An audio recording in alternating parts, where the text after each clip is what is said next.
Sprint car racing is best known for its thrilling crashes and wipeouts, but today's thrill is the kind that can kill. Track photographer Larry Ulam rolls tape at the Santa Maria Speedway in California. Like most nights, he watches top-notch racer Gene Manhire gun it for a win. But tonight, his camera catches the fan favorite fighting for his life. As I heard the announcer say that there is a car on fire, I swung in Gene's direction and saw that he was in flames. And bursting into flames, it's number 4, Gene Manhire. The red flag is out. The safety personnel are there. Fire crews don't know it, but Gene's gas tank has a huge crack and is leaking gallons of fuel all over the track, making it impossible to put out with a hand-size extinguisher. Manhire's car engulfed in flames, and boy, it's a stubborn fire. Gene Manhire is out of the car. The track announcer thinks Gene is in the clear, but he's actually mistaking him for another driver who's trying to help. So while the audience breathes a collective sigh of relief, the rescuers keep working, knowing that behind the wall of smoke, Gene is still stuck and the flames are still growing.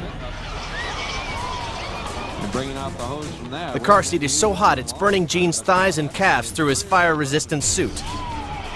He needs to get out now, but the seatbelt won't let him loose. Boy, that thing is really burning. It's a dire situation, and Gene's only hope arrives in the form of a tanker. It's loaded with 500 pounds of water, which blasts away the flames.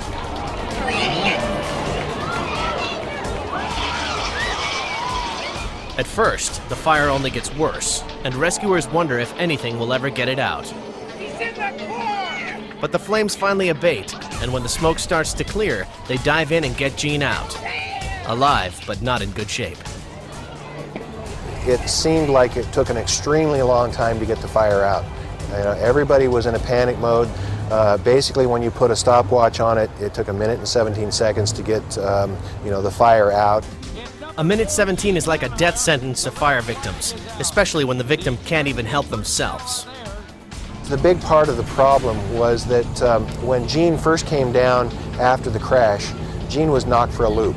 He was basically knocked a little woozy. Gene was knocked out upon impact and only realized he was in deep trouble when the smoke triggered his senses. Everybody was trying to do what they could to awake Gene, to get him aroused enough to where he could help himself and to also help get him out of the car. Gene Manhire wanted us to announce that he is burned, but he's okay.